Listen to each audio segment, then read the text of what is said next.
Welcome to the final session of the Marketing Management Module, Caring for the Customer. The objectives of this session include explaining and understanding the reasons for caring for customers, defining who the customers of an organization are, and applying some techniques to serve customers better. So, how important are customers? Customers are like the lifeline of any business or organization. Without them, you basically do not exist. Your customers are the one that basically create and build that brand which you have.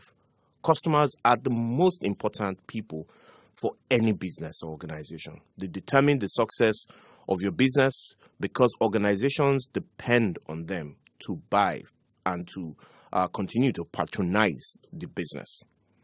Now, one thing that is important to note is that organizations are influenced by how the market works because they are completely dependent on selling their goods and services. They are completely dependent on their customers. They have to compete with each other to survive. Customers will choose the business or the organizations who best satisfy their needs. Every customer, or rather every organization, has the responsibility of ensuring that a customer or a potential customer will enjoy the most desired or desirable kind of satisfaction which they want from whatever product or service that they want from them. One very important question for organizations is, what business are we really in? And the most accurate answer is that all organizations are in the business of satisfying customers. Now, let's look at an example. There are plenty of DVD players on the market for various quality, price, and features, what have you. A customer may have many choices but decides to choose only one. By buying a DVD player, the customer not only bought the DVD player but also bought his or her satisfaction. This satisfaction is the difference among products and is the competitive advantage of the company or organization. All organizations are in the business of satisfying customers. If customers do not like what an organization offers, they can simply choose another, thereby possibly impairing the organization's future. So what this means invariably is that if you do not satisfy your customers, if you do not understand that you are in the business of satisfying customers, the customers have choices. They will leave you and go elsewhere. And if all the customers or potential customers leave you to go to competition, you are going to end up without a future for your business. So, who are customers? Customers are the decision makers. Customers are the beneficiaries. Customers are the users of your products and your services. Depending on the different situations, the three types of customer components which I've just mentioned can be referred to as one individual or three independent individuals, which basically means who is the person within an organization that is making the decision to buy from you. It's not the organization buying from you, but that individual in the organization. And the beneficiaries are those people that are going to benefit from that decision. And of course, the user is the person that is ultimately going to consume or use your product or service. So it's also important to know this. Now, customers are not necessarily the people who buy our products only. There are internal and external customers. For an organization to survive, it needs to care for its external customers first. Let me give you an example. Mr. Ahmed establishes a fan company as an electric fan company. The company's product is sold to people who need to cool their houses in the summertime. So the company was established to satisfy a group of people's need to cool their houses with electric fans. Without that customer demand, surely Mr. Ahmed would not have Establish the company. Obviously, Mr. Ahmed established the company with the intention of satisfying potential customers' demand. And these are the external customers. And it's important that we understand that without them, thinking of them first, you as an organization might run into trouble. Now, let's look at the internal customers. Now, let's look at the internal customers. The internal customers are those who work within the organization and use one another's departments, products, or services as part of the supply chain to serve the external customer. An internal customer does not mean that the staff of an organization use the finished product or services of the organization. Now, let's look at two examples.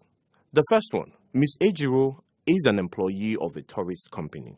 Taking annual leave, Ms. Ejiro and her family buy a company's tour to Ghana. In this case, Ms. Ejiro will not be considered the company's internal customer, but an external customer like other external customers. The second example, Ms. Ejiro is an employee of a tourist company. She is responsible for making room reservations for customers who buy the company tour.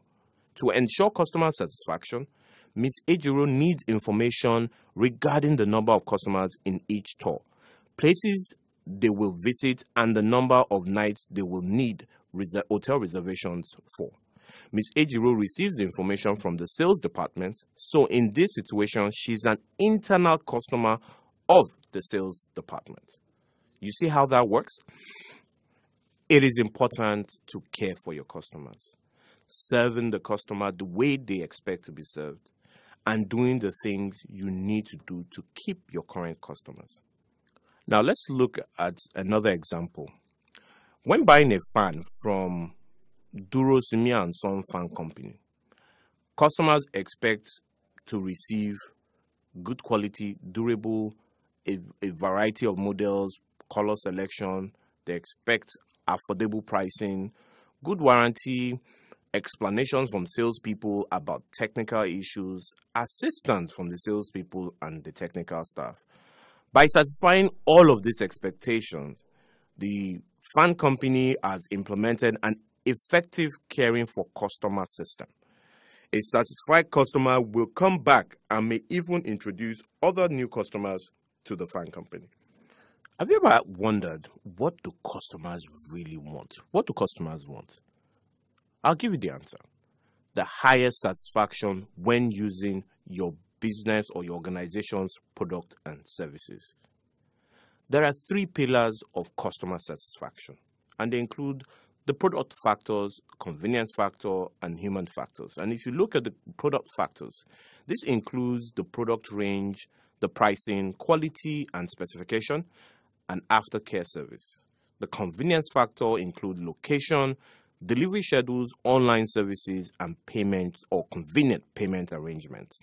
And of course, the human factors include skills, knowledge of staff, attitude and behaviors, and getting things right.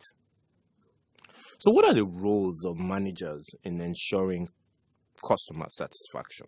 Total customer satisfaction should start from the organization's top management.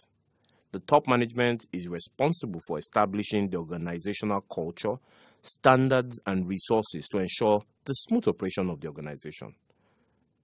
The management has full authority to make policies and decisions. If the policies and system is customer-oriented, it will support a customer care culture within the business. And this is very, very important. So let's look at another example. A fan company wants to provide the best customer service.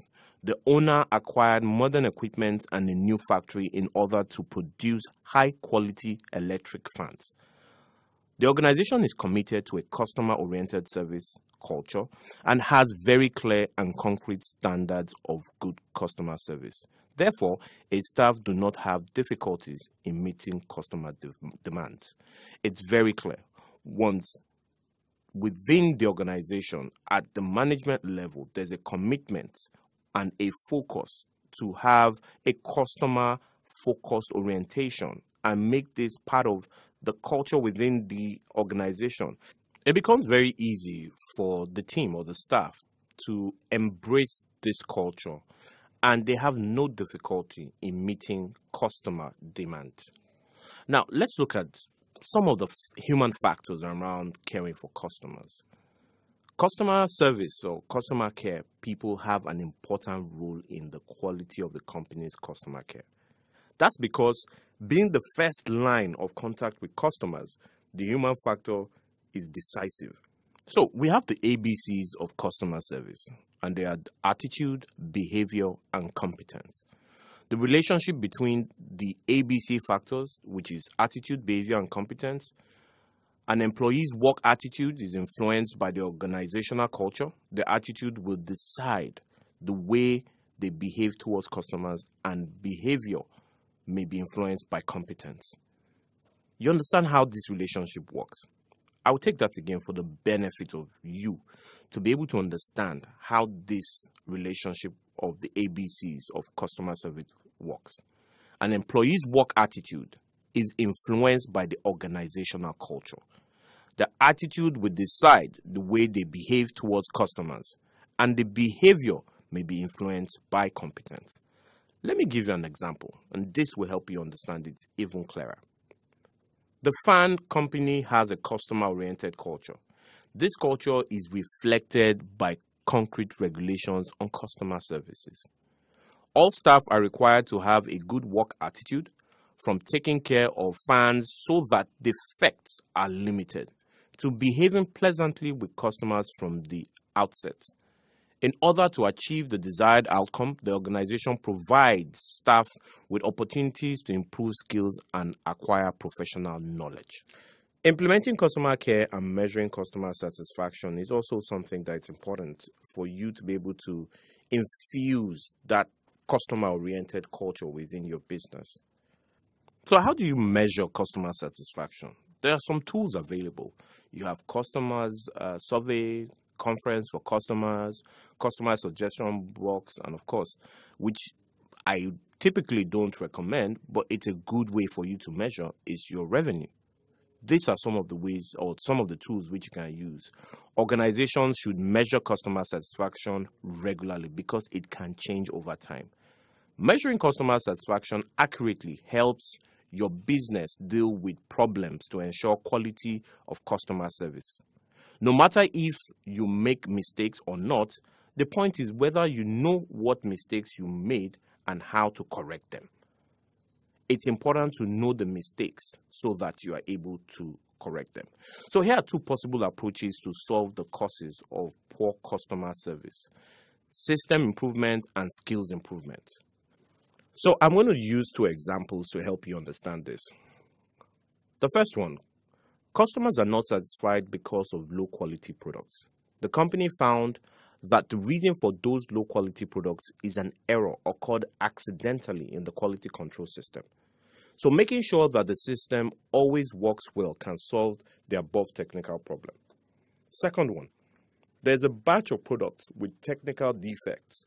Due to a lack of understanding of technical specifications, the salesperson mistakenly sold defective products to customers. The customer's right was violated. Making sure that the salesperson has both selling and technical skills will help control similar mistakes from happening. You understand how this works? Now, let's go into another aspect which is important when it comes to customer care, which is telephone communications. And we're just going to touch on the do's and don'ts. Let's start with the do's. Answer the phone promptly. Whenever you have a dedicated line for your business, it's important that that number is at the disposal, is available to all staff so that someone is always there to pick the phone and your phone doesn't just ring endlessly. Another do is to state the organization's name. Whenever you pick up the phone, you must mention the name of your organization. For example, hello, good afternoon. This is the Enterprise Development Center.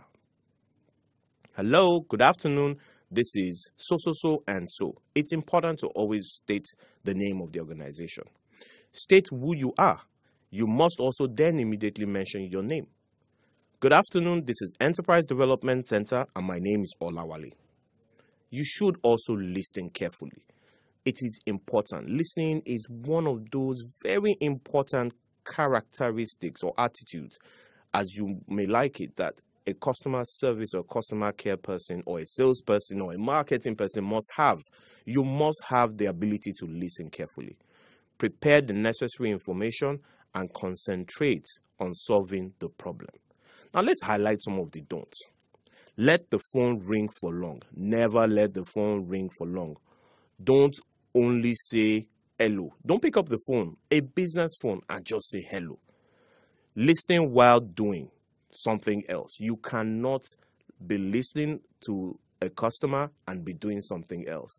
It makes anyone believe that you're not focusing or concentrating on them.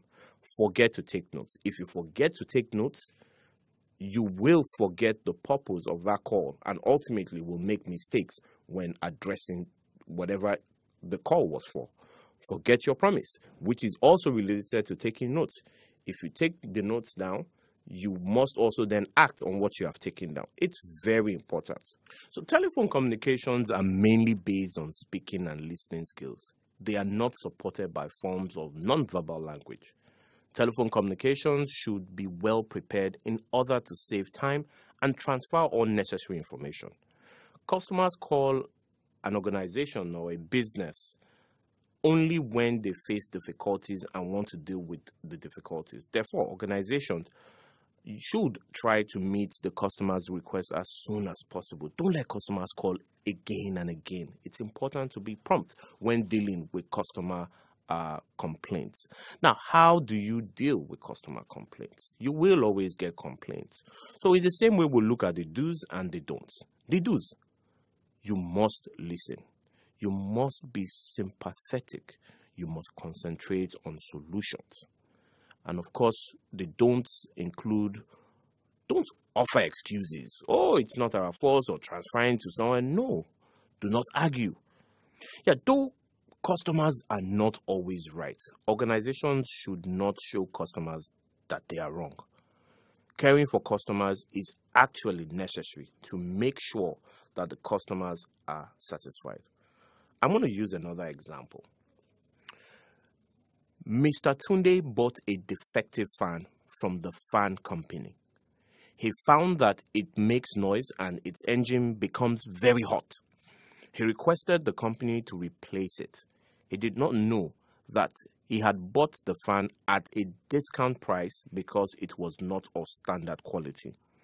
The salesperson refused Mr. Tunde's request. He told him he got what he paid for, and if he wants a better fan, he has to pay more. Blaming customers is not professional. It is not professional in any way and does not show that you have the caring for customer system in place. Mr. Tunde's misunderstanding may result from mistakes of the salesperson in explaining the product's price and quality. So what the salesperson has to do at that moment is to satisfy Mr. Tunde's need. Replace his defective fan with a good one, with an arrangement that is accepted by the company and Mr. Tunde. Even if the company has to suffer some loss, but Mr. Tunde will go satisfied and share his experience with everyone else. We have now come to the end of the final session. Please complete your end of session assessment and please complete your end of module assessment now. Thank you and all the best.